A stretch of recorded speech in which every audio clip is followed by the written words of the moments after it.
Bienvenue mesdames, messieurs sur la fréquence de la radio Télé Soleil, vous qui nous regardez en direct de notre page Facebook et YouTube RTS. Nous sommes des cœurs avec vous et vous êtes les bienvenus dans votre émission Les Grosses Gueules. Les Grosses Gueules, c'est une émission qui passe chaque samedi de 20h à 21h sur les ondes de la radio Télé Soleil dans une présentation de votre serviteur Serge Olivier Kongolo Chamouyo Abasatou. Mise en onde ce soir de notre ami Franck Badibanga et de Mike Moulamba pour la mise en ligne. C'est Mike Moulamba et aujourd'hui nous allons pouvoir parler de quelques faits ayant marqué l'actualité de la semaine. Et vous le savez, le vice-premier ministre de la Défense nationale a fait un aller-retour dans la ville de Chikapa pour sensibiliser la population du Kasaï en général et celle et aussi les jeunes en particulier à intégrer l'armée de la République démocratique du Congo. Mwadian Vita Kabombo a appelé les jeunes à intégrer l'armée et avait aussi promis la prise en charge rapide des recrues déjà présentes dans la ville de Chikapa. Et quelle lecture pouvez-vous faire de la mission du VPM dans la ville? Quel peut être l'impact direct, réel sur la campagne de recrutement des jeunes dans l'armée congolaise? Nous en parlons dans cette émission Les Grosses Gueules.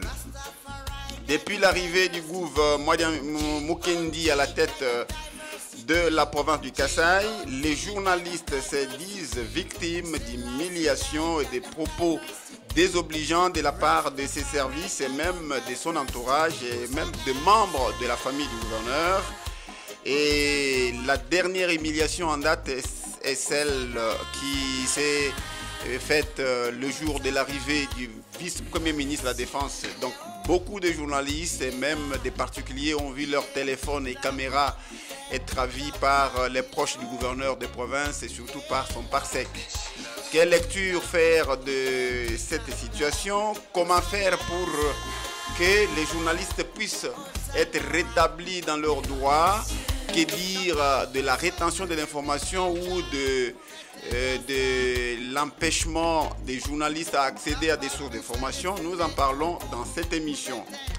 Nous allons citer avec Jean-Marc Kabunda, cet opposant du régime Fachi Béton, qui est désormais libre de ses mouvements. Il a quitté la prison de Makala vendredi et se trouve chez lui. La libération de Jean-Marc Kabunda intervient à partir de la signature d'une grâce présidentielle et c'est dans cet angle qu'il est libre. Quelle analyse faire de cette libération et aussi est-ce que le président de la République va-t-il continuer pour décrisper l'espace politique congolaise? Nous en parlons dans cette émission et pour en parler, je reçois pour vous notre ami Janderson Niembwe. Il est directeur de la radio Kasaï 24, une radio émettant dans la ville de Chikapa. Il est en même temps correspondant des 7 Actu 30. Actu 30. Bienvenue sur notre plateau et sur les antennes de la radio Télé Soleil, Janderson. Bonjour Serge, bonjour Mike, bonjour Franck. Tous les auditeurs de la radio Télé Soleil, nous vous souhaitons une excellente soirée et aussi bonnes conditions d'écoute. Bienvenue, merci. Et dans ces studios, nous devrons recevoir aussi monsieur Joël Minga, il est de la Loucha, pour ses analyses en tant que membre de la société civile, mais il n'a pas encore marqué sa présence dans ces studios. Eric Moussouamba, il est chargé de presse ou chargé de communication, attaché de presse comme vous voulez, du gouverneur de province Mukendi Crispin. Lui aussi n'a pas encore foulé ses pieds dans ses studios pour l'analyse de toutes ces thématiques. Bienvenue et restez branchés pour les détails de tous ces sujets. Radio Télé Soleil, RTS, le plus grand tam-tam du Kasaï. Radio Télé Soleil. Merci Franck Badibanga, merci à tous les auditeurs qui nous suivent de partout dans la ville de Chikapa et aussi à l'intérieur de la ville. Vous qui nous regardez en direct, nous sommes de cœur avec vous parce que vous êtes nos fidèles. J'ai fait coucou à tous ceux qui sont branchés sur notre fréquence et sur notre page Facebook et YouTube. Comme je le disais, le vice-premier ministre de la Défense a effectué une mission dans la ville de Chikapa. Sa mission a consisté à sensibiliser le peuple kassaïen et aussi, surtout, les jeunes à intégrer l'armée de la République démocratique du Congo. Mwadian Vita, c'est de lui qu'il s'agit, Kabombo, a été accueilli par la population et il s'est adressé à cette même population en disant que les pays étaient en guerre et qu'il était nécessaire que les jeunes du Kasaï et de partout puissent intégrer l'armée pour défendre la nation. Et il a aussi promis la prise en charge de recrues, des jeunes déjà recrutés dans l'armée qui ont fait beaucoup de temps ici en train de moisir. Et maintenant, le vice-premier ministre a promis la prise en charge de ces jeunes jusqu'à ce qu'ils soient envoyés dans les centres de formation militaire. Quelle analyse faire de cette mission, Janderson Nyembwe? Vous êtes journaliste, vous avez été là.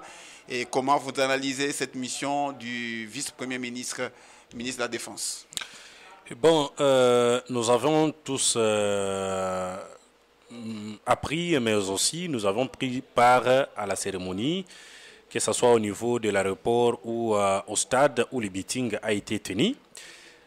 En tant que ministre national, le VPM de la Défense, j'ai trouvé qu'il était en train de faire son travail pendant ce contexte caractérisé par l'agression de notre pays par l'armée rwandaise et ses supplétifs. Et on a trouvé que cette façon de revoir à la hausse la majorité numérique de nos effectifs serait de mobiliser encore de jeunes. Et ça s'est fait presque partout dans tous les pays où il y a la guerre.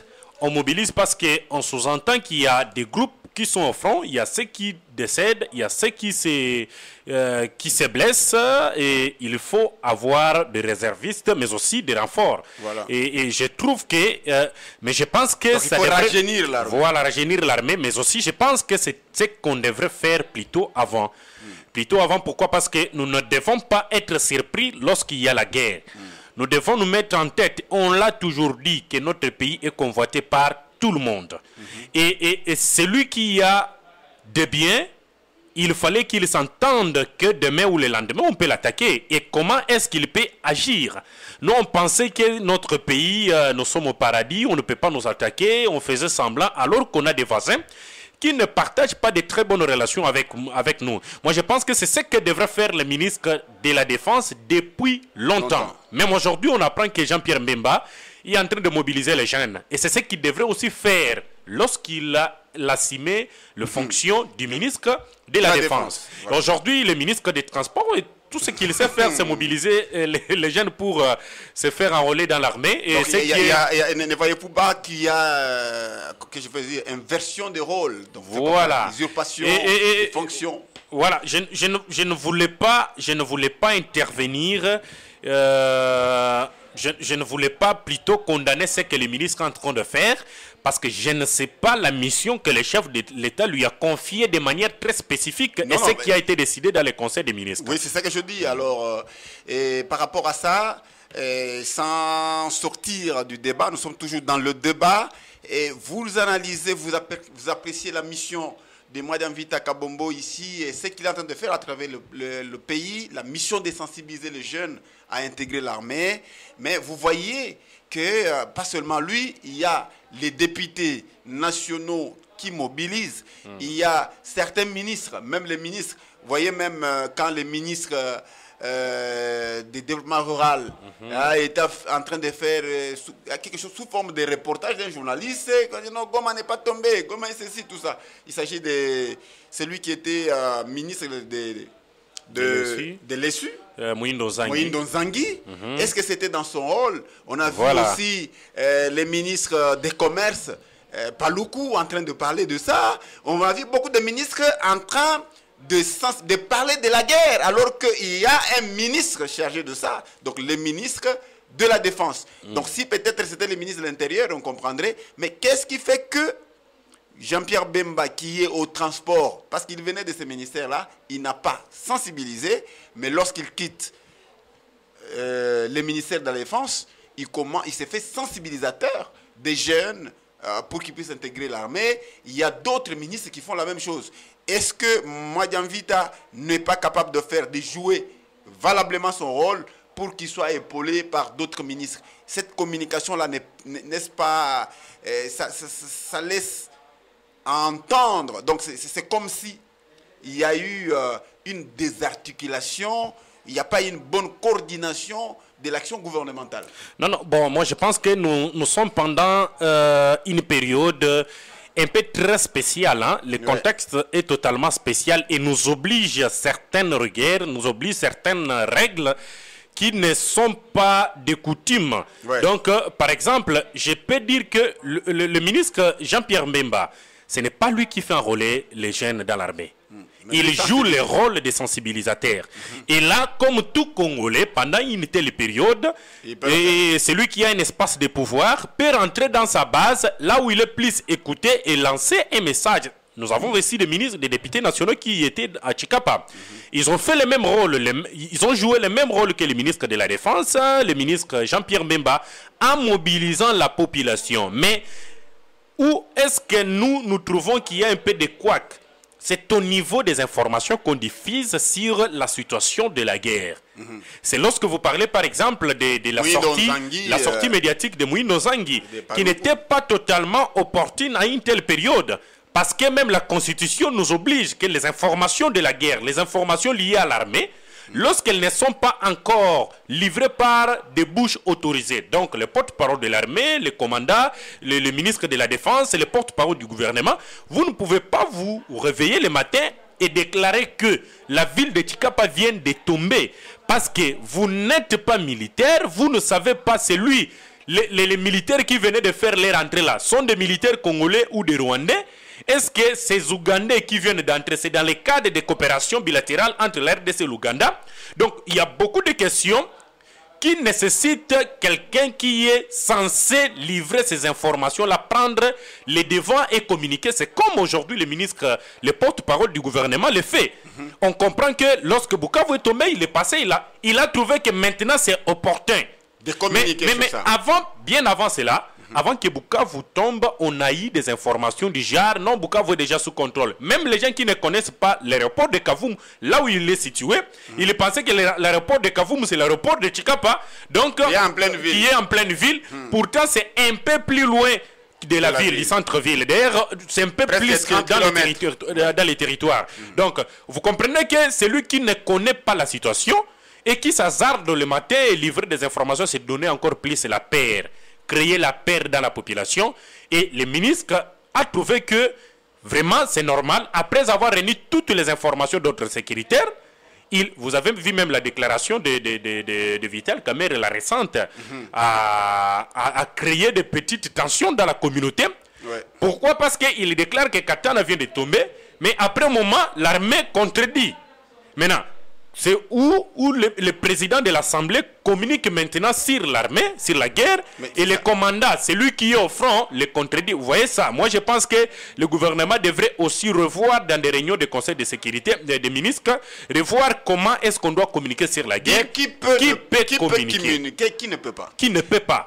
Voilà. Et vous venez de souligner, ça c'est un cas patent, lorsque les présidents de l'Assemblée provinciale donnent une communication sur les affaires de guerre sécuritaire et il est immédiatement contredit par ceux qui sont au front, c'est déjà un problème. C'est déjà un problème. Et lorsque certains ministres qui n'ont pas le droit de le dire, ils le disent et c'est encore un problème. Je crois que le chef de l'État même la chef du gouvernement, Madame, son Excellence, Madame la Première ministre, pouvait quand même tirer les oreilles de ses poulains pour que on sache qui doit communiquer sur la situation de guerre et qui ne peut pas le faire.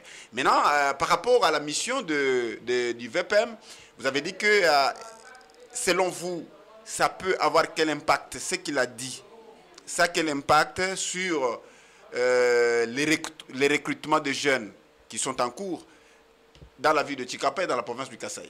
Non, le VPM a fait son boulot. On reste avec le gouverneur qui avait déjà donné le temps pour le recrutement.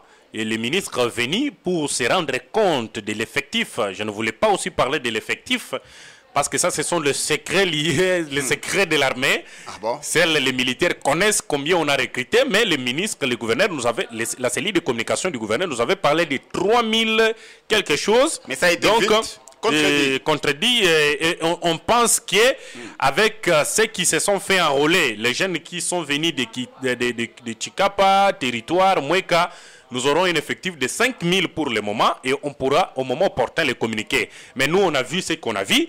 Nous ne pouvons que soutenir les efforts déjà conjugués par les uns et les autres. Même si c'est un mensonge. On ne sait pas jusqu'à présent.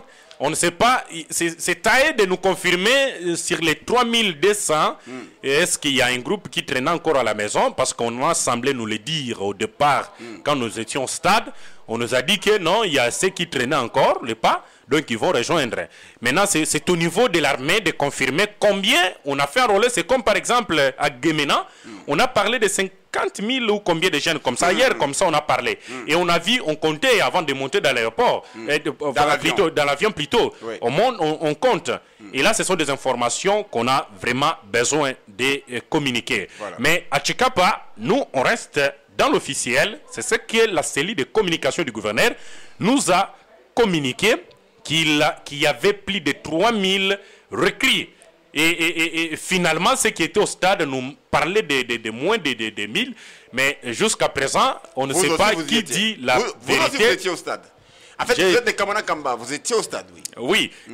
Parce qu'ici, en fait, il s'agit d'une information publique, recrutement de jeunes.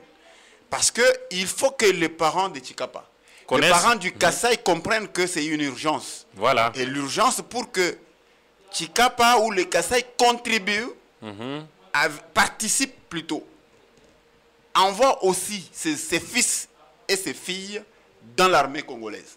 Donc il ne suffit pas seulement de se plaindre, de dire non, non, vous voyez, au Kasaï, cette armée-là, c'est l'armée, il y a beaucoup de Rwandais, il y a beaucoup de ceci. Maintenant, qu'est-ce que nous faisons pour que les Rwandais ne soient pas nombreux là-bas? C'est ça le plus grand problème. Maintenant, parce que quand nous disons par exemple qu'il y a eu, quand nous disons par exemple que vous dites qu'il y a eu 3000 et qu'au stade, on n'a pas vu 3000, donc les parents à la maison, les Kasaïens en général, ils comprennent qu'on a déjà 3000 jeunes recrues et donc ils vont intégrer l'armée. Alors que peut-être ce n'est pas le chiffre réel.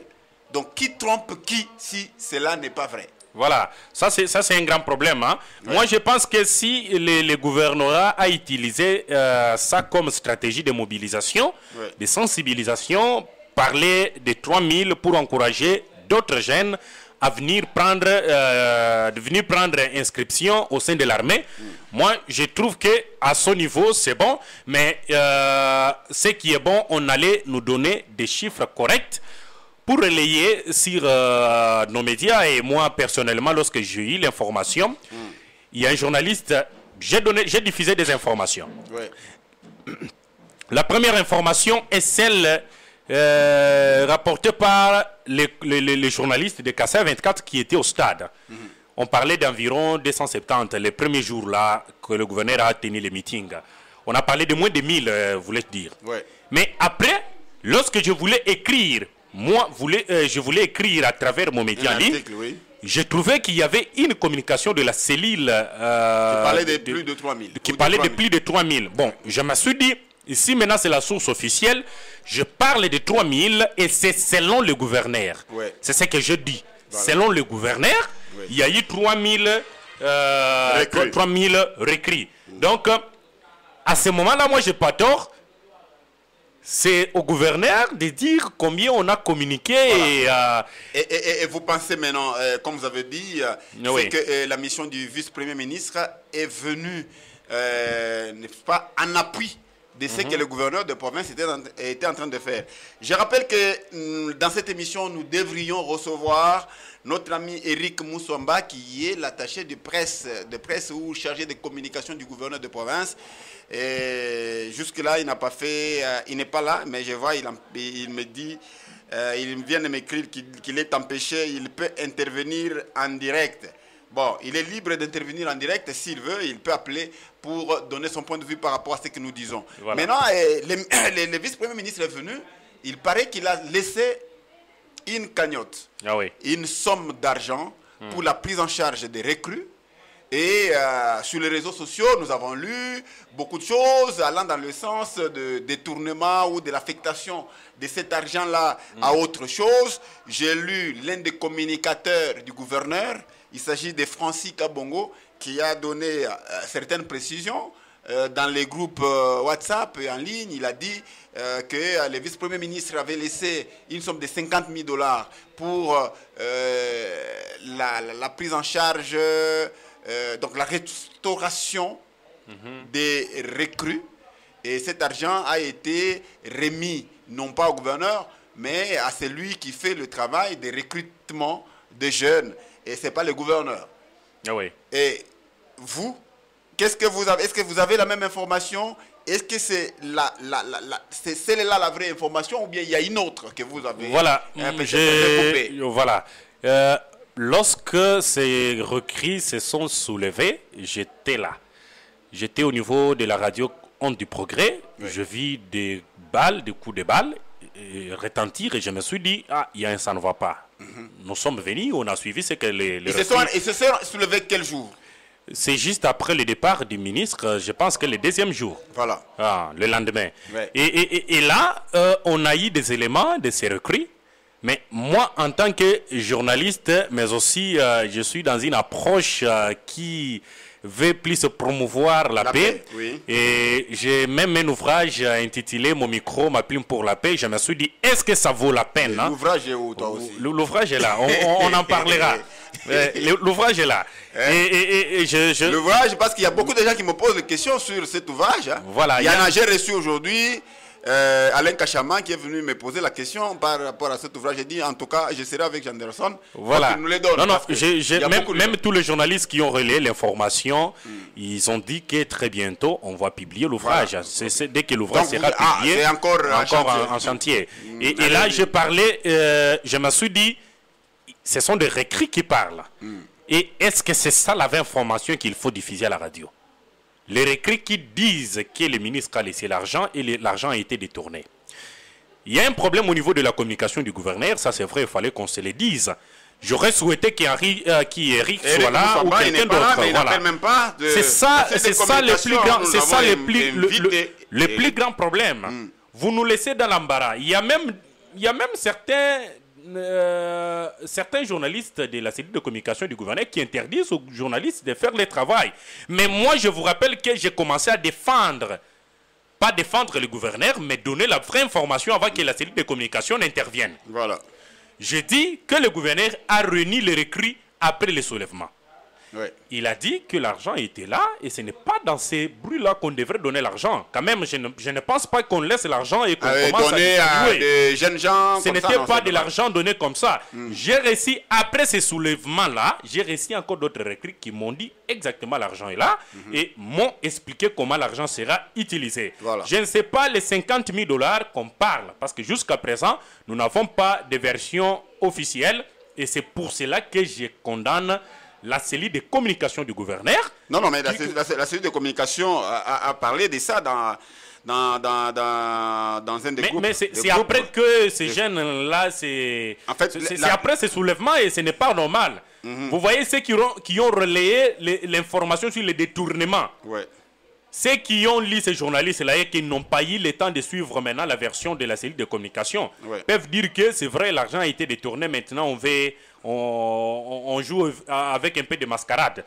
Donc, il appartenait à la cellule de communication ou au gouverneur de donner quitus, parce que la cellule de communication aussi agit sur ordre du gouverneur. Je ne voulais pas parler de la communication parce que le gouverneur lui-même ne nous donne pas aussi plus d'occasion pour parler. Depuis qu'il est là, il n'a jamais parlé. Il n'y a pas de point de presse, on a des informations. Même pas une interview. Et là, je me pose des questions si le gouv peut un jour attaquer un journaliste en justice pour n'avoir pas eu un deuxième son de cloche.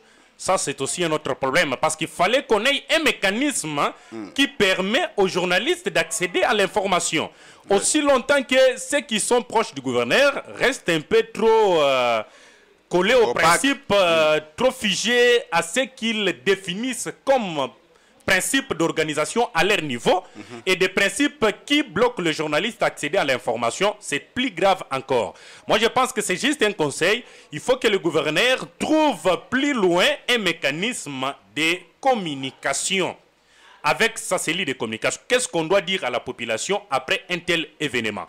Mais j'ai conseillé à plusieurs journalistes de ne pas diffuser l'information, l'unique information du soulèvement là, et attendre un deuxième son de cloche. Et le deuxième son de cloche était tel que l'argent était reçu, laissé par les VPM, et on devrait réunir les responsables de l'armée pour voir comment est-ce qu'on doit affecter l'argent laissé par les ministres. Et on saura après si c'est comment on l'a utilisé de manière rationnelle ou pas. Mais moi, en tant que journaliste, pendant une telle période, il me revient de traiter de manière rationnelle l'information avant de la diffuser, de sorte que mon élément ne décourage pas les jeunes qui ont besoin de... Vous voyez qu'il y a ceux qui sont contre le régime, qui ont récupéré l'élément, en ont fait vraiment large diffusion, mais ne sont pas rentrés sur le démenti du gouvernement. Et là, ce n'est pas bon. Même si je ne partage pas, je ne partage pas le point de vue, la même vision avec le gouvernement. Si je me dis, par exemple, je suis dans cette option-là, je ne peux pas diffuser l'information, l'unique version de l'écrit. Oui. Je peux lire ce que Francis Kabongo, l'un des membres de la cellule de communication du gouverneur, a donné dans les groupes. Je vois, il a écrit, il a même parlé, mais je lis ce qu'il a écrit. Il dit ceci: loin des sentiments, loin des sentiments, quand le vice-premier ministre de l'Intérieur est parti, l'argent était remis entre les mains du commandant régiment, qui à son tour a remis au colonel chargé de recrutement pour l'achat des vivres et non pour distribuer aux recrues. Il y a eu un malentendu entre eux et leur commandant sur l'utilisation de cette somme d'argent. Le gouverneur n'en avait pas touché. Donc retenez que le VPM est venu en appui aux efforts du gouverneur, qui avait commencé déjà à assurer leur prise en charge au stade. L'enveloppe est de 50 000 $ pour la restauration des recrues déjà présents et ceux qui sont en train de venir. Voilà, voilà, c'est ce qu'il a dit. Et ça, c'est Francis Kabongo Kasaka qui a écrit son message par rapport à cette actualité. Et l'analyse est telle que le gouverneur avait donné il y a 6 et 2 semaines une somme d'argent aux recrues pour leur servir. Pourquoi lorsque l'aide vient du gouvernement central, ça transite directement au commandant, c'est normal, c'est les services techniques. Ouais. Mais quels sont les besoins? Mais le gouverneur qui reçoit le VPM, c'est celui qui devrait recevoir l'argent. On ne sait pas, c'est ça l'analyse qu'on se pose pour l'instant. Ouais. La survie, le vivre, 50 000 $, combien on va acheter? Est-ce qu'au niveau de Kituna, il n'y a pas de mécanisme de survie en faveur de toutes ces recrues? Est-ce que les 50 000 $, c'est pour acheter juste la farine pendant que les recrues sont encore à Tchekapa? La farine et parce les condiments. Parce qu'on a encore aussi ces recrues dans des restaurants. Je vais parler aux responsables. Vous, comment on vous laisse 50 000 $ et vous continuez à nous tracasser dans des débits de boissons, dans des restaurants et consorts. Jusqu'aujourd'hui? Jusqu'aujourd'hui. Vous avez D'ailleurs, vu? c'est hier que je vis certaines recrues en train de demander encore l'argent. Oui, j'en ai vu aussi d'autres dans un restaurant quelque part chez Maman Mujima Ikananga. Voilà. Oh, chef, moi j'ai dit ça pourquoi. Ok, donc ça c'est pas normal. Et donc là alors, le gouverneur de province qui est à l'œil du président de la République avec le commandant régiment et les autres membres du conseil de sécurité et qui ont quand même droit de vérifier ce qui doit être fait, normalement ils doivent faire rapidement pour que ces jeunes, on ne les voie plus dans la rue en train de commander. Il y a même ceux qui ont dit que les 50 000 $ n'étaient pas seulement affectés pour la survie des recrues. Il y avait également un peu d'argent qui devait revenir à la logistique au commandant parce qu'on n'avait pas donné l'argent de manière individuelle. On a laissé 50 000 $, on ne sait pas. Les 50 000. Donc la clé de répartition, c'est quoi? Jusqu'à présent. Donc nous pensons que nous allons... Même je trouve que la communication de Francis, c'est normal, il défend le gouverneur. Mais est-ce qu'il a posé la question au gouverneur pour savoir si c'est lui qui a reçu l'argent et comment... Et quand il a reçu l'argent, qu'est-ce que le VP m'a dit? Parce qu'ici, on dédouane le gouverneur. On dit que le gouverneur n'a rien. Et c'est le commandant FARDC. Donc si les 50 000 $ sont détournés, ce n'est pas le gouverneur, mais c'est plutôt au niveau du commandant FARDC. Et là, c'est le chargé de communication du gouverneur, l'un des chargés de communication du gouverneur qui nous donne cette information. Donc aujourd'hui, la seule source officielle, comme on ne sait pas atteindre le gouverneur, c'est Francis qui nous confirme que le gouverneur n'a pas touché. Et si les recrues ont besoin de réclamer, c'est au niveau du commandant. C'est pourquoi moi j'ai dit qu'il fallait... Je ne mets pas en cause l'expertise des membres de la communication du gouverneur, mais c'est seulement il fallait qu'on ait un temps entre eux de réfléchir qu'est-ce que nous allons dire à la population par rapport à ça. Parce que par rapport à ça, moi je vis un jour sur Facebook. Et même des jeunes gens, ils pensent non, il y a beaucoup d'argent, tout ça. Il faut calmer la population qui reçoit, oh, on a détourné, on a fait ceci. Mais il faut une vraie information. S'il y a une fausse information, celle qui peut venir tuer la fausse information, c'est la vraie qui doit venir du chef, du gouverneur ou de ses services. Lorsque la vraie n'a pas été donnée, on considère que c'est pourquoi moi je me pose des questions. Est-ce que c'est vraiment la version du gouverneur? J'ai un peu de doute pourquoi. Il y a une fois, je lis sur la page officielle du gouverneur, du gouvernorat, une information du genre, on lance un appel, Mouketa Wabajani, tous les miliciens. Je dis, hey, j'ai capturé, j'ai envoyé dans le groupe INPC pour qu'on lise ensemble. Je me suis posé des questions. Est-ce que ça, c'est vraiment l'information du gouverneur? J'ai posé la question, c'est le gouverneur ou celui qui gère la page? C'est pourquoi à un moment, on a un peu de réserve de comprendre que est-ce que c'est le point de vue de Francis ou c'est ça la communication du gouverneur? Mais lorsqu'on communique pour le chef, je crois qu'avant de publier, on doit voir le chef. Le chef doit autoriser cette publication parce que ça l'engage. Voilà. Je crois que c'est ça. Voilà, je lis ces communiqués. En fait, c'est cette question qui vient d'Antoine Tchassouma qui dit ceci. Bonsoir Wabasatou. Ok, s'il vous plaît. Prière de demander dans ces recrutements, il y a eu combien de jeunes recrutés de la part de chaque communauté, des poids politiques et dans les cas parité, il y a eu combien de femmes, car on est fatigué avec les termes tels que nous, ressortissants d'eux. Nous voulons que notre communauté n'est pas représentée. Il faut qu'il y ait telle part pour notre communauté. Notre quota n'a pas été respecté. Veuillez demander les statistiques pour chaque communauté. Chaque communauté a envoyé combien de jeunes dans l'armée? Parce que lorsqu'on forme des gouvernements, on dit non, telle communauté n'est pas représentée. Oh, tel poids politique n'a pas fait ceci. Est-ce que les politiciens eux-mêmes, est-ce qu'ils ont sensibilisé aussi les membres des communautés, tout ça? Est-ce qu'il y a cette discussion? Il y a eu quand même des politiciens. Des députés. Il y a d'ailleurs deux députés qui étaient ici. André Mouchongo, Serge Junior Loukadi. J'ai appris aussi que Maître Guy Mafouta Kabongo, qui est honorable député national, Maître Guy Mafouta d'ailleurs à partir de là où il est, il a donné un mot d'ordre des gens. Et les partis étaient au meeting. Il y a certains jeunes qui ont répondu à l'appel du parti politique ACB pour se faire enrôler dans l'armée. Et je pense qu'Emmanuel Makinda, qui nous a donné l'information, confirmait bel et bien qu'il y a vraiment assez de jeunes, des centaines, qui ont répondu à l'appel du député national, Guy Mafouta, qui n'est pas au pays, et qui a lancé cet appel, ces jeunes ont répondu. Et c'est là, il y a une petite parenthèse qu'on voulait ouvrir. Hein.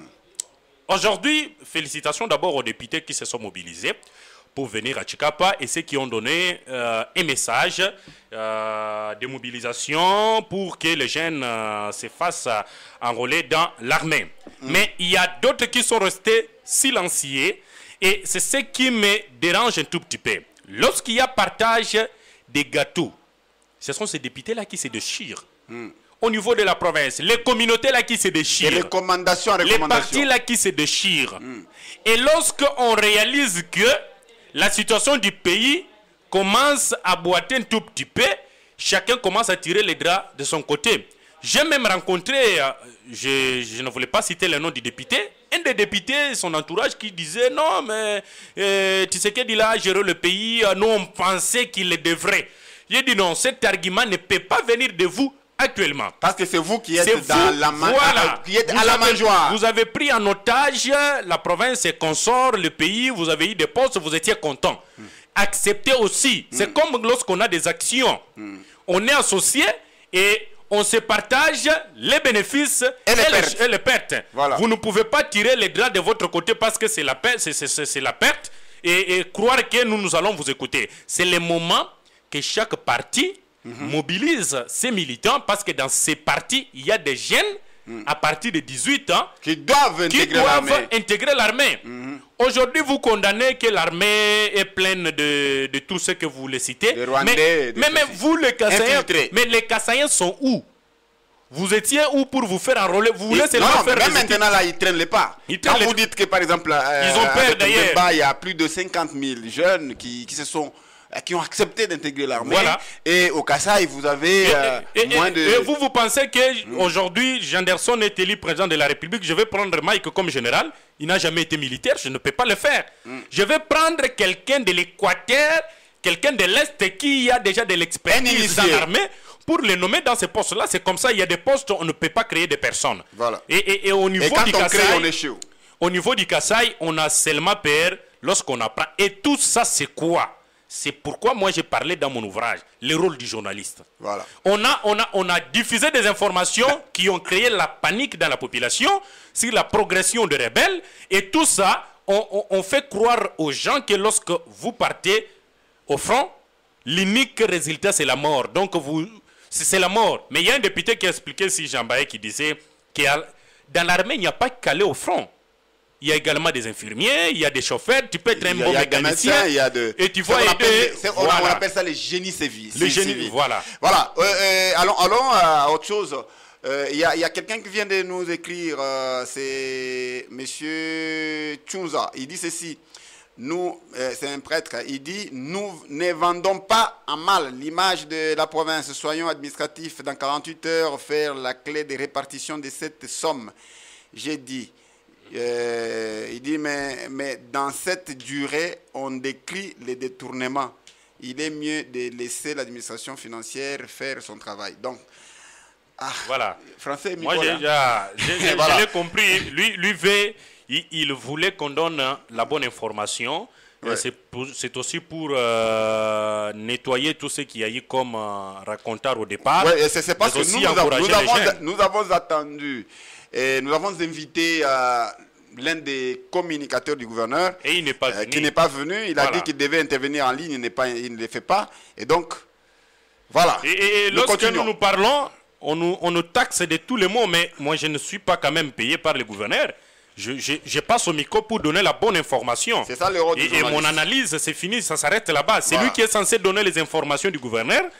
Ce sont les journalistes engagés. Ce sont les chargés de communication. Les chargés de communication, voilà. Plutôt d'ailleurs, avec le nouveau statut, on ne peut pas les voilà, ils ne sont pas là.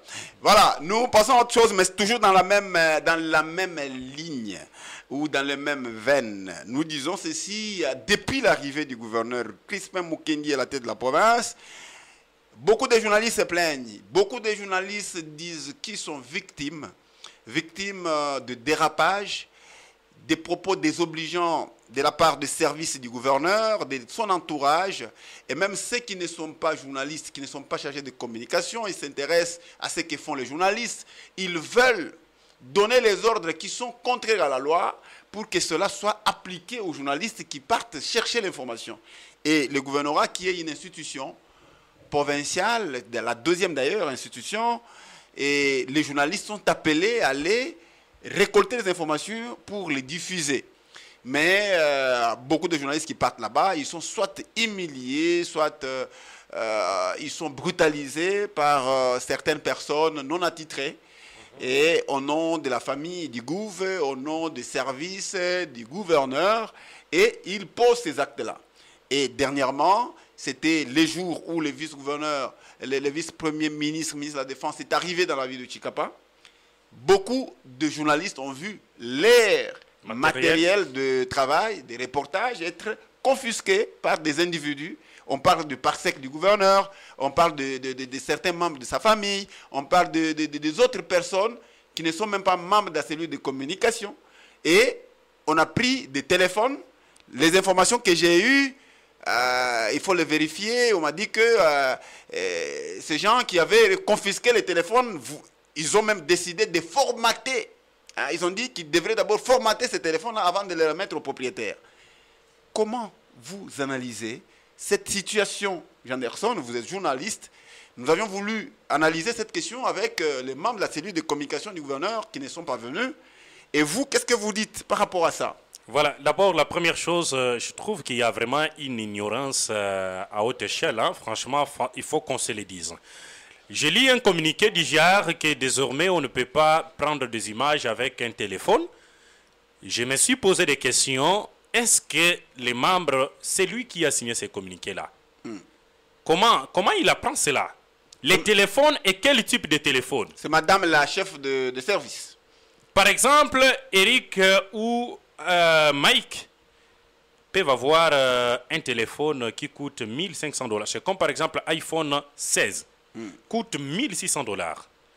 Et toi qui as... Avec des capacités... Toi, tu as un appareil photo Nikon ou Sonic de 1997. Tu estimes avoir pris une bonne image plus que celui qui a le téléphone iPhone 16 ou le téléphone Samsung Fold 6. Je me pose des questions, ça c'est quoi aussi? Et la deuxième chose, interdire aux journalistes d'accéder à l'information, c'est violer, en tout cas, c'est violer... C'est une violation grave de la loi. Et ça ne peut pas s'expliquer. On devient prédateur de la presse. Voilà. Même le chef de l'État, on a vu des journalistes en train de filmer. Vous êtes là, vous savez qu'avec le numérique, on peut avoir les téléphones en train de faire les directs sur YouTube et sur Facebook. Comment on peut interdire aux journalistes d'utiliser son matériel? Et c'est pour quelle fin? Ces journalistes-là viennent couvrir l'information, parfois ne reçoivent rien de la cellule de communication, ils ne font que leur travail. Qui est censé vendre la bonne image du gouverneur? Ce sont les membres de la cellule de communication. Qui sont censés avoir de très bonnes photos et partager aux autres journalistes. Non, on a pris de bonnes photos qu'on peut partager avec vous. Est-ce qu'ils le font? Parce que moi, je n'ai jamais eu, parfois, pour publier un article du gouverneur, soit je dis ceci, le fait d'abord, le fait de brutaliser les journalistes pendant qu'ils étaient, pendant l'exercice de leur travail, en plein reportage, en pleine récolte des informations, il y a des cuidames qui viennent et ils prennent le téléphone, ils prennent les caméras et ils les brutalisent.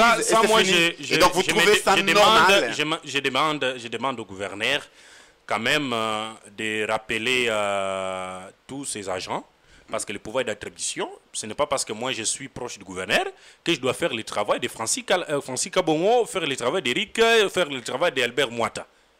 Le gouverneur a une cellule de communication, il doit quand même avoir des conseils. Comment les journalistes se comportent. On ne va pas interdire à un journaliste d'utiliser son matériel et le brutaliser en pleine manifestation. Et c'était quel type de manifestation? Ce n'est pas la manifestation du gouverneur, ça c'est le VPM de la défense. S'il vous plaît, Roger Ngalamouloumé, bonsoir, vous êtes en direct. Bonsoir Serge Olivier Kongolo, bonsoir Janderson Nyembo et à tous les auditeurs. Bonsoir, vous êtes le bienvenu. Et qu'est-ce que vous voulez dire? Quelle est votre contribution par rapport à ces sujets qui vous concernent, vous les journalistes? Qu'est-ce que vous dites? Bon, en tant que journaliste, je voudrais intervenir par rapport à la question que vous venez de poser à votre invité, Janderson Nyembo, par rapport à la brutalisation dont est victime ou sont victimes les journalistes. Moi, je pense cette question... Nous condamnons, nous également journalistes, votre silence. Vous savez dire les comités INPC. Et je vous formule une recommandation de pouvoir vous organiser en tant que ces sections provinciales de l'UNPC, de voir l'autorité provinciale et analyser avec cette autorité cette question. Parce que 10 jours le jour, monsieur le secrétaire, je parle avec vous comme secrétaire de l'UNPC, les journalistes se plaignent, les journalistes sont vraiment brutalisés, comme vous le dites, sont vraiment humiliés. Et à votre niveau, INPC, vous devez quand même vous organiser et voir l'autorité discuter cette question de vive voix pour que ça puisse prendre fin, M. Serge Olivier Kongolo. Oui. En fait, le problème, c'est que nous sommes journalistes au micro, nous sommes en train de présenter l'émission, nous n'avons pas de grade au sein de l'UNPC maintenant. Et nous voulions que vous donniez votre contribution comme vous l'avez fait. Est-ce que vous avez un message aussi à donner à ceux-là, au gouverneur, en attendant que l'UNPC s'organise pour aller rencontrer le gouverneur, mais parce qu'il s'agit de quelque chose qui s'est passé il y a quelques jours et c'est en train de se passer tout le jour, est-ce qu'il faut attendre que l'UNPC aille d'abord? Maintenant, là, peut-être les services du gouverneur sont en train de suivre, le gouverneur lui-même peut être branché sur la fréquence de la radio-télé Soleil, il peut regarder ce qui se passe en ligne, suivre l'émission. Qu'est-ce que vous pouvez dire au gouverneur de province, d'abord vous en tant que journaliste victime du comportement ou des bévues que commettent ses services ou ses frères? Qu'est-ce que vous pouvez dire? Merci. Bon, j'ai une proposition à faire au gouverneur et aussi, surtout, à sa cellule de communication, comme l'a dit mon confrère qui est sur le plateau. Vous voyez, les journalistes qui est en exercice de sa fonction, il a aussi le droit de pouvoir arriver à la source, collecter les informations et aller les diffuser. Donc interdire à un journaliste de prendre le vu, de prendre le son, c'est marcher sur l'article 1 de notre code d'éthique et d'ontologie du journaliste congolais qui lui demande de pouvoir accéder à la source, collecter les informations et aller les diffuser. Donc interdire à un journaliste de prendre les vues, de prendre les sons, c'est marcher sur cet article-là. Et je demande à nos collègues qui sont à la cellule de communication du gouverneur de pouvoir vérifier et révérifier cet article-là du code. Et s'ils vont vraiment le faire comme ça, ils vont quand même faire un bon travail. Il faut qu'ils laissent les journalistes travailler tranquillement, monsieur les journalistes. Merci à vous, merci de votre intervention. Ici, Roger a oublié aussi qu'il y a une loi, la nouvelle loi dite la loi Mouyaya. Cette loi a ses articles, l'article 13 et l'article 14 précisent bien le rôle de journaliste. Donc les journalistes ont le droit d'informer, de récolter des informations partout et de les diffuser. Voilà. Et les gouverneurs, nous avons la chance d'avoir des gouverneurs juristes. Crispin Mukendi n'est pas n'importe qui, c'est un juriste. Donc aujourd'hui, je crois qu'il est au courant de cette loi. La loi qui est en application ne peut pas être abrogée par un communiqué d'une chef de service de communication du gouvernement. Donc on ne sait pas. Et donc la loi est là. La femme là, donc excusez-moi s'il vous plaît, madame la chef des services de communication du gouverneur est censée aussi lire cette loi-là. Article 14. Lire aussi la Constitution de la République qui dit que toute personne, d'abord le peuple congolais a droit à l'information. Et on dit, c'est l'article 23 et 24, la Constitution qui disent que toute personne doit communiquer, surtout les journalistes ont la liberté de la presse. Donc on doit communiquer, récolter des informations, les communiquer, exprimer les opinions, même si c'est contraire. Ce que veut le gouverneur, les journalistes peuvent critiquer le gouverneur Et c'est ça la démocratie. Quand on a peur qu'on critique le gouverneur, alors c'est un problème. Le gouverneur a besoin de critiques. Parce que si nous tous, nous mettons à l'encenser, nous mettons à les louer, donc il va perdre même de vue qu'il est dans l'erreur. Il va perdre de vue. Et là, c'est plus grave. Tout ce qu'il a en fait, c'est bon. Or, il y a des gens qui peuvent dire non, monsieur le gouverneur, tel que ce que vous faites ici, en tout cas, ce que le gouverneur a fait aujourd'hui, c'est pas bon. Ah, c'est vrai, donc ce n'était pas bon. Maintenant, quand ces services de communication ne peuvent que dire de bon, les louer, dire ce qui est bien fait. Mais les journalistes, lui, dit la vérité, il analyse, il donne, il critique. Et c'est ça le rôle des journalistes. Donc lorsqu'il y a un groupe de gens qui se liguent, qui se dressent contre les journalistes, qui donnent les informations, qui viennent prendre les images dans des manifestations publiques, c'est grave alors. Voilà. Donc nous pensons que... C'est plus grave. Je partage les points de vue de Roger. Ouais. Et il est consterné comme moi et comme tous les journalistes d'apprendre qu'il y a certains d'entre nous humiliés tous les jours, malheureusement par des non-journalistes. Et je me pose des questions. Tous ces gens qui sont au cabinet du gouverneur, sont-ils venus pour humilier les journalistes? Pour quelle fin? Est-ce que c'est ça l'objectif, en fait? On parle souvent du Parsec, on dit que le Parsec est très brutal là-bas, et lui, il ne tolère personne. Lorsqu'on est Parsec, les rôles, on n'est pas policier quand même. On n'est pas policier. Ouais. Et on doit comprendre ce qu'on est venu faire. Ou soit on ne comprend pas dans quoi est-ce que nous nous retrouvons. Et là, moi, je me pose des questions. C'est la seule façon de vendre l'image du gouverneur. Lorsque vous humiliez les journalistes, est-ce que le gouverneur n'est-il pas au courant de tout ce qui se passe à son entourage? Parce que ça commence comme ça. Lorsque ça va se dégrader, ça sera plus tard. Parce que les journalistes ont tous les moyens. On ne peut pas les contourner, hein? Même ont tous les moyens de dire qu'on n'attaque pas le gouverneur, mais nous le mettons en embargo. Donc on ne diffuse plus tout ce qui est lié au gouverneur, toutes les activités du gouvernorat, à travers nos médias, parce que la plupart sont... mais on ne peut pas arriver à cette situation très extrême. Moi, avant d'en arriver, il faut d'abord qu'on doit rencontrer le chef pour parler avec lui. Voilà, c'est pourquoi Roger vous demande... Il y a d'autres personnes qui font des choses à l'insu du gouverneur. Le gouverneur n'est pas au courant. Voilà. Mais parce que nous en parlons, je crois que l'INPC pourra initier une démarche pour rencontrer le gouverneur et lui en parler des voix. Et lui faire voir toutes ces humiliations, parce qu'il y a moins je pense, c'était le jour que le ministre de la Communication était ici. Lors de ce jour. Oui. Je vis certains journalistes humiliés à la porte et je me suis posé des questions. De quel droit? Un journaliste n'est pas un petit monsieur qu'on a ramassé dans la communauté. C'est on dit journaliste d'abord, c'est un intellectuel, quelqu'un qui a fait ses études. Il est d'ailleurs la lampe témoin de la démocratie dans un pays, donc c'est pas quelqu'un qu'il faut brutaliser. Je ne peux pas accepter que soit un licencié ou gradué aussi qu'il soit, et puis Mimili en plein exercice de ma profession, je ne peux pas accepter. Et tout ça, ça peut avoir des conséquences plus loin. Il fallait que le gouverneur trouve un moyen de rappeler tous les agents qu'il a... à l'ordre.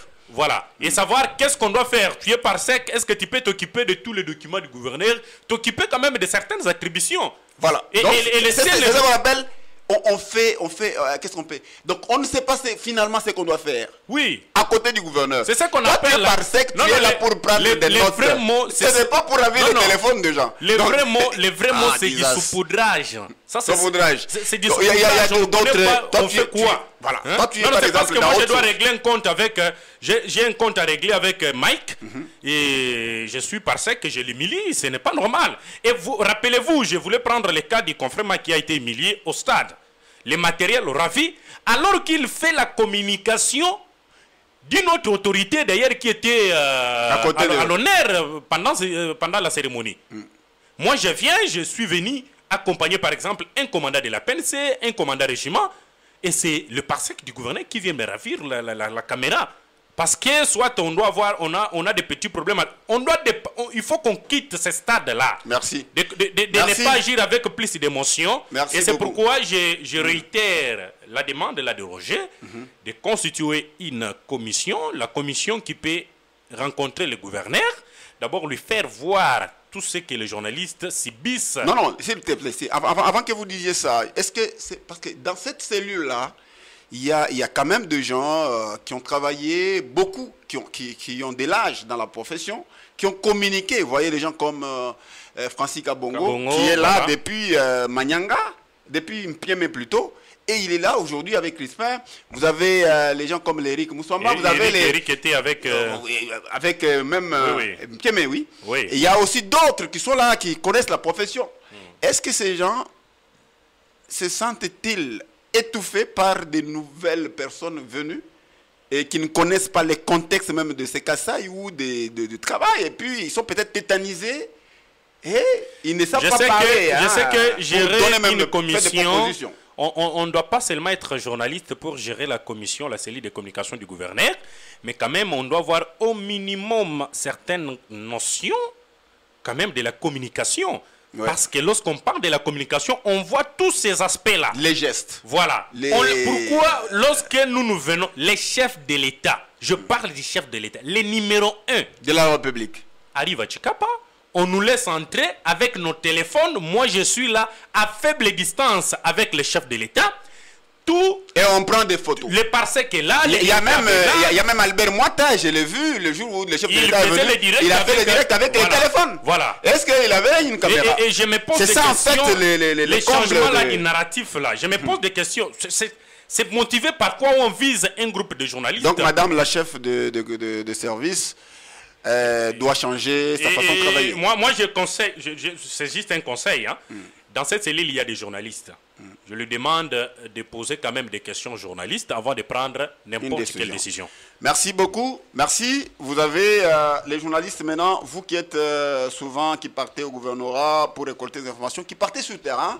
Le gouverneur, quand il est invité dans une manifestation, peut-être ce n'est pas sa manifestation, mais lorsqu'il y a sa présence, on officialise la manif. C'est vrai, il y a certaines règles qu'il faut observer, mais il faut toujours collaborer avec les confrères pour que le travail soit bien fait. Parce que je t'ai entendu dire que les journalistes, lorsque vous voulez les contourner, vous n'allez pas bien réussir. Parce que le journaliste, s'il te plaît que je termine, un journaliste peut être à Kinshasa. Tous les journalistes qui sont à Kinshasa qui publient les informations concernant les gouvernements, concernant le Kassai, est-ce qu'ils sont avec vous sur le terrain? Non. Est-ce qu'ils prennent les photos que vous avez là? Non. Vous voyez les gens, il y a d'autres journalistes qui sont même à l'étranger qui publient des informations vraies. Mais le journaliste a des tactiques, il a des techniques, il a des astuces pour créer des sources d'informations, même au gouvernorat là.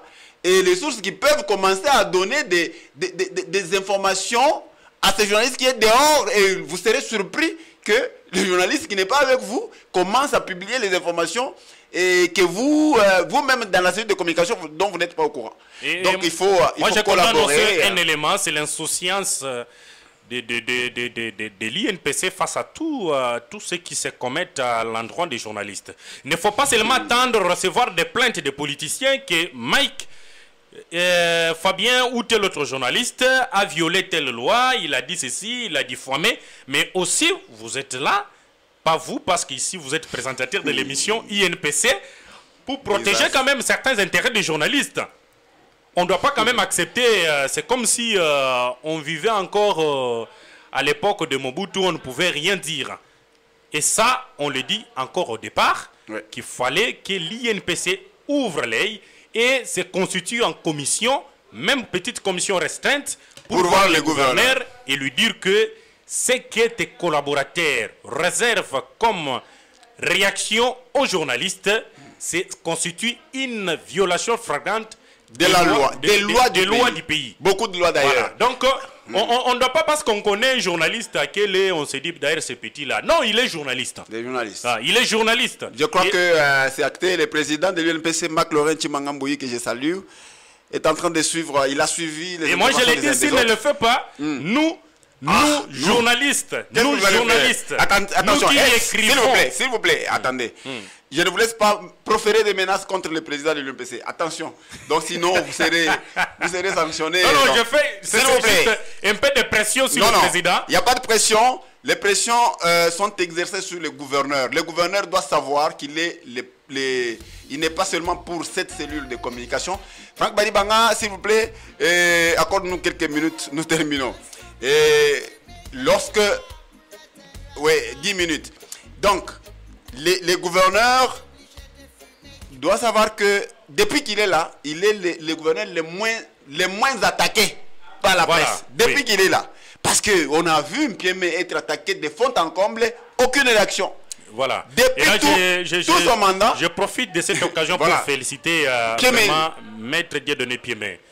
Qu'est-ce qu'on n'a pas dit contre Piémé? C'est un pacificateur. Franchement, on a tout dit sur lui, mais sa réaction a dit beaucoup. Voilà. Donc Piémé avait aussi sa famille ici. Voilà. Il ne faut pas montrer que c'est le gouverneur seul, Mukendi, qui a sa famille ici biologique, qui doit commencer à mettre à mal et à indisposer les journalistes. Non, c'est pas Mukendi est gouverneur, il n'est pas votre grand frère ici. S'il était grand frère, vous l'attendez chez vous à la maison.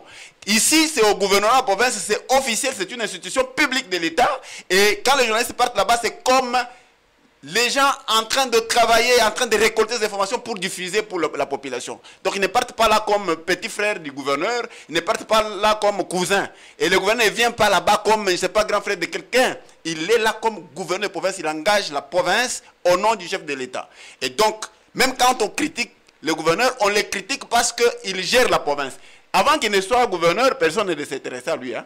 Ah oui. Est-ce qu'il y a quelqu'un qui s'intéressait à Crispin Mukendi ici?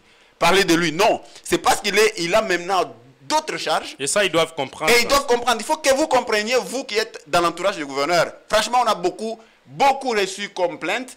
Et il ne faut pas pousser certains journalistes à commencer à critiquer tout ça. Non, vous allez critiquer. Non, si nous entendons un journaliste critiquer le gouverneur, il sera en prison. Oh! Les gouverneurs, les journalistes, vous allez les arrêter, vous allez les condamner. Si c'est ça votre mission pour condamner les journalistes, en tout cas, ce n'est pas correct. Le journaliste est libre de critiquer, de mettre des points de vue. Et ce n'est pas qu'il doit critiquer, aller dans les... jusqu'à tomber dans ce qu'on appelle la diffamation. Oui, non, on ne peut pas encourager ça. Mais si ce sont des critiques vraies avec des preuves, il donne sans violer la loi, sans entacher l'honneur du gouverneur ou de l'autorité, n'importe quelle autorité, là, ce n'est pas un problème. Voilà, je crois que l'UNPC a compris et va voir comment rencontrer le gouverneur pour cela. Mais nous terminons avec la dernière information, celle relative à la libération de certains politiciens. Il y a eu Jean-Marc Kabound à Kabound qui a recouvré sa liberté depuis vendredi. Vendredi, c'était le 20. Le 21, oui. Le 21. Il a quitté sa cellule de la prison de Makala. Il a quand même humé l'air fraîche de sa maison. Et quelle lecture faites-vous? Il est sorti sur base de la grâce présidentielle signée par le président de la République, Félix-Antoine Tshisekedi Tshilombo. Vous analysez comment cette libération, cette sortie de Kabound, est-ce que c'est lui seul ou il y aura d'autres? Kabound était quand même un prisonnier emblématique. Il a été arrêté pour offense au chef de l'État. Une infraction qui est, c'est vrai, dans les codes pénals. Et qu'est-ce que vous dites? Voilà, bon, moi, la question, jusqu'à présent, on n'a pas de source officielle s'il y a eu une deuxième décision, deuxième grâce présidentielle, parce que je me rappelle, on a eu des informations que le premier lot libéré sur grâce présidentielle, le nom de Kabound faisait partie. On ne sait pas ce qui a traîné. Et pour l'instant, on le voit maintenant recouvrer sa liberté et c'est ce qui est une très bonne chose. Mais ça attire un peu l'attention en tant qu'analyste pendant cette période. Pourquoi est-ce qu'on le libère? Est-ce que c'est pour... Parce qu'il a été condamné pour 5 ans. Voilà. Réintégrer l'IDPS, mais aussi longtemps il a déjà son parti politique, ça ne doit pas être facile. Est-ce qu'il vient pour se rallier au chef de l'État, constituer une force, comme nous sommes en train d'aller vers... Non, la question costaud, c'est que pourquoi ça traînait? Pourquoi ça traînait? La grâce présidentielle, pourquoi on vient de les libérer maintenant? Est-ce qu'il y a eu des pourparlers entre Tshisekedi et Kabound ou ces Est-ce qu'il y a eu des choses qu'il fallait régler après? On ne sait pas, Kabound le dira au moment opportun où son parti, parce que la seule information que nous avons pour l'instant, c'est que Kabound est libre. Et on ne sait pas pourquoi ça traînait. Et pourquoi est-ce que d'autres traînent encore? Il y a des Mike Mukebai qui... Bon, on libère Kabound à Kabound et on condamne Mike Mukebai à 30 mois. À 30 mois. Et on ne comprend pas, on ne veut pas critiquer une décision de la justice aussi longtemps qu'il y a eu déjà un jugement rendu, c'est que... Là, c'est pour Moukébaye. Pour Moukébaye. Et pour Kabound, il est déjà libéré. C'est tout ce que nous savons et tout ce que nous savons dire à la population. Est-ce que pour vous, c'est une bonne nouvelle lorsque Kabound est libéré? Bon, moi, je pense que ça tombe à pic. Ça tombe à pic. Pourquoi? Parce que, vous voyez, le contexte actuel, que ce soit politique ou sécuritaire, nécessite ce que les autres, les prélats catholiques ont appelé cohésion. Pacte social. Est-ce que ce n'est pas pour cette démarche, comme on voit bientôt, si tout le monde, toutes les parties prenantes acceptent d'aller au dialogue, est-ce que ce n'est pas pour cette raison qu'on a fait libérer Kabound pour participer aux assises ou pour être aussi consulté parmi les grandes figures politiques du pays? Ça, je ne sais pas. Est-ce que c'est pour avoir plus de force? Parce que le chef de l'État, actuellement, on a eu des informations qu'il y a même certains acteurs politiques, certaines grandes figures de l'Union sacrée commençaient déjà à se retirer, commençaient déjà à être très fragiles. Vous lisez, vous suivez tout ce qui se passe. Ouais. Peu sont ceux qui soutiennent, qui sont vraiment au front avec le chef de l'État, et les autres ont préféré le silence. Et on ne comprend pas pourquoi. Est-ce que le chef de l'État n'a pas compris que il a été mal conseillé, mal entouré, donc avec des hypocrites? Parce que vous vous rappelez que lorsque Kabound était encore à l'Assemblée, il y a des propos qu'il avait tenus. Il avait rappelé le chef de l'État, alors il lui a dit qu'il y a une menace, il faut ouvrir l'œil. Parce que même ceux qui sont plus proches de toi ne sont pas avec vous. Avec toi plutôt. Donc, ça, je pense que le chef de l'État, après avoir mûri presque beaucoup d'idées, il s'est remémoré. Il a trouvé qu'il faut faire venir Kabound. Mais comme c'est une situation politique, on ne sait pas ce qui se raconte la journée. n'est pas forcément ce qui constitue la vérité et ce qui s'est dit la nuit. Merci. Donc moi je pense que Kabound est libéré et c'est tout à fait normal. Et on ne peut pas aussi le laisser au regard de son combat, de ce qu'il a fait au sein de l'IDPS. J'avais trouvé aussi un peu injuste de le laisser en prison, bien qu'il avait commis des infractions, et ça c'est vrai, parce que l'outrage au chef de l'État c'est une infraction. Qu'on l'accepte ou pas, c'est une infraction. Et devant la loi, tout le monde est égal. Ça s'est appliqué seulement sur Kabound. Il y a d'autres qui sont en train de faire la même chose. Il y a eu une plainte et le ministère public s'était saisi et c'est d'office, vous êtes juriste. On ne va pas dire que tous ceux qui critiquent Tshisekedi aujourd'hui à Tchikapa, pourquoi ne sont-ils pas arrêtés? À Kinshasa d'abord. Voilà. Vous avez suivi qu'on a même arrêté un TikToker qui est le JR, le chef de l'État. C'est parce que le ministère public a réuni toutes les preuves et s'est rendu compte qu'il s'agissait de telles personnes qui...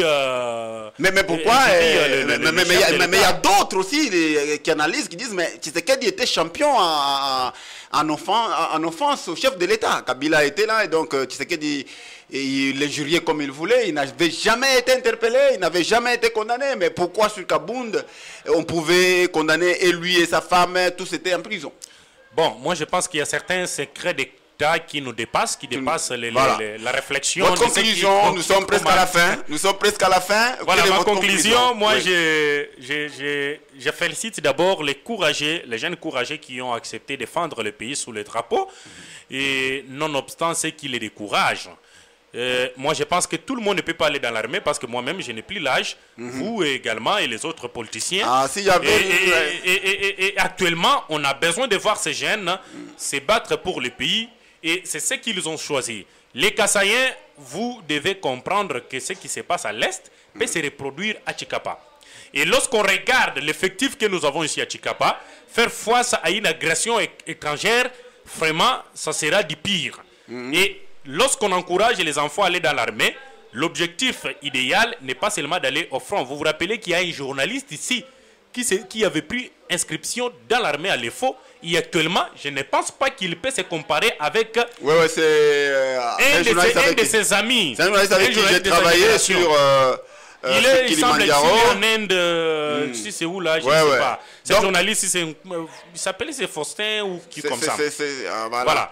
Et donc, voilà, vous, tu es diplômé. Donc nous, les journalistes, nous avons déjà envoyé des gens dans l'armée. Vous aussi, les politiciens, envoyez vos gens. Et la deuxième chose, les politiciens, les communautés qui se battent tous les jours autour du partage des gâteaux, envoyez aussi vos enfants. Il est temps aussi d'envoyer vos enfants dans l'armée pour qu'ils combattent, ça, parce que ça va de votre avantage. Ouais. Vous êtes député, vous protégez les mandats, envoyez aussi les enfants dans l'armée pour protéger les mandats. Sinon, vous serez encore les plus malheureux. Voilà. Donc, encouragez les enfants à aller dans l'armée. Il y a les pactes sociaux qui sont en train de venir, il y a des négociations qui sont... Bon, je pense que sur le plan diplomatique... Et aussi, nous avons vu le président de la République qui est en train de se battre pour que la situation soit décrispée. Voilà. Sur le plan diplomatique. Nous avons vu l'ambassadeur rwandais être interpellé au niveau de Washington. Il y a aussi l'Union européenne qui venait d'interpeller notre ambassadeur rwandais sur la situation en RDC. Voilà. Et aussi avec des mesures qu'on est en train de prendre contre certaines personnalités rwandaises. Donc, tout ça c'est bon, c'est déjà entendu. On en a déjà fait. Moi, pour l'instant, tout ce que j'encourage au gouvernement, c'est d'avoir d'abord nous-mêmes au niveau du pays, avoir des effectifs, avoir des matériels, l'arsenal militaire capable de faire face à une agression étrangère, d'aller au front et ne pas. Vous savez aujourd'hui ce qui nous a poussé à aller même au dialogue partout là, dans un état de faiblesse. C'est parce qu'on a fait confiance à la diplomatie, qui était pleine d'hypocrites, pleine d'aventuriers, des impérialistes. Si la communauté internationale s'était rendue compte qu'en RDC, il y a une armée sérieuse, il y a des effectifs, il y a des matériels militaires capables de faire face à n'importe quelle agression, on ne pouvait pas aussi plus soutenir le Rwanda. Ouais, on nous a trouvé un tout petit peu défaillant, c'est pourquoi on a fait tout ce qu'on a fait. Mais moi j'encourage, malgré la diplomatie au niveau international, avec le courage de la VPM des affaires étrangères. Vraiment, c'est un modèle pour les femmes et ça, j'ai beaucoup aimé ces interventions. Elle a beaucoup défendu le pays. Et là aussi, les temps, il y a eu quand même des résultats. Des hommes. Et aussi, le président lui-même, je crois qu'il est en train de convaincre l'Union européenne, les États-Unis. Il y a même, je lis quelque part où on parle qu'il propose des accords avec les États-Unis et l'Union européenne sur les minéraux.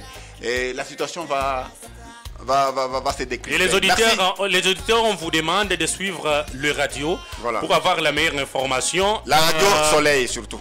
Il y a aussi Radio Kassa 24, On du Progrès. Il y a beaucoup de radios qui diffusent la vraie information et surtout Kassa 24 qui a des correspondants partout et qui vous donne l'information à temps réel. Écoutez. Au niveau du gouvernorat, je demande aux amis, vous qui êtes au gouvernorat, vous êtes nos frères et sœurs, essayez de comprendre que ça c'est un pouvoir, c'est un poste politique. Ça peut passer demain, vous vous retrouvez dans la population et rendez-vous compte du reste. Donc, il ne faut pas régler les comptes au gouvernorat. Vous venez soutenir, vous venez appuyer le gouverneur. C'est passager, c'est pas un lit de l'hôpital cette histoire. Vous ne venez pas régler des comptes avec vos amis. Vous venez appuyer le gouverneur et vous travaillez au nom du gouvernement provincial. Donc évitez vos sentiments, n'agissez pas avec des émotions. Merci. Et tous avons besoin de soutenir les institutions parce que ça fait partie de nos devoirs, mais nous ne pouvons pas plutôt aussi accepter l'humiliation à notre Merci Jean-Anderson. Merci beaucoup. Merci d'avoir accepté notre invitation. Et puis prochainement, les amis du gouvernement, il faut venir ici. Ils sont venir. Il ne faut pas nous critiquer dehors que Jean-Anderson a dit des choses, Serge. Il doit venir ici. Alors que le pasteur Eric, c'est pas là où il est. Est-ce qu'il a... Non, les samedis prochains, ils seront ici. Voilà. Je crois qu'ils ne seront plus malades, ils ne seront plus empêchés. Ils seront ici, c'est un débat. Les débats d'idées, c'est une tribune pour les journalistes et pour tout le monde. Et nous déplorons aussi l'absence de Joël Minga qui devait être avec nous et même c'est celle d'Eric Moussouamba. Merci à Mike Moulamba qui est à la technique numérique. Merci à Franck Badibanga à la radio. Merci à vous tous qui nous avez suivis. L'information telle que la situation est en train de se décrisper petit à petit parce que les évêques catholiques et les CC sont à Lubumbashi. Ils ont lancé la campagne pour la campagne d'adhésion au pacte social. au Katanga et même à l'Est, il y a beaucoup de gens. Donc, à travers la République, beaucoup de gens comprennent qu'il faut aller là-bas pour que l'on puisse trouver solution à la situation qui met en chaos notre République. Mais aussi demander aux amis du PPRD de revenir à la raison quand même. Ils ont été consultés tous. La RDC n'est pas... Ils ont été consultés, c'est pas... en fait, nous ne disons pas que la RDC c'est la femme de quelqu'un, c'est la RDC, c'est notre pays à nous tous. Voilà. Et ceux du PPRD, c'est de l'UDP, c'est nous qui ne sommes pas des politiciens, c'est notre pays, chacun a une partie dans la RDC. Voilà. Et donc je crois que ça va se régler dans leur dialogue. Mais nous aussi nous devons participer à ça, hein, nous les journalistes. Oui, ça c'est vrai. Voilà. Merci. Doit nous consulter. Merci. Restez branchés sur votre fréquence. Nous avons été très contents de vous avoir nombreux à l'écoute de cette émission Les Grosses Gueules, dans une présentation de Serge Olivier Nkongolo Chambouyo Abassatou, mise en onde de radio de Franck Badibanga et numérique de Mike Moulamba. J'avais invité ici sur le plateau la radio Télé Soleil de notre page Facebook notre ami Janderson Niembwe, il est directeur de la radio Kassai 24. Merci pour ces analyses et vous tous qui nous avez suivis, vous tous qui êtes intervenus. Bravo à vous, restez branchés à Roger. Merci beaucoup à Roger Ngal et aussi au prêtre Tchouza qui nous a suivis, président Marc Lorrain et tous les journalistes de la ville de Chikapa, tous ceux qui travaillent au gouvernorat. Et membres, familiers, tout ça. Sylvain Moukania. Sylvain Moukania. Qui nous a écouté. Toutes les bonnes choses. Spécialiste Esther Mbouy. Toutes les bonnes choses à vous. Et donc, vous nous suivez, vous nous regardez. Toutes les bonnes choses. Donc, les bons traitements, c'est là-bas. Sur l'avenue de la banque.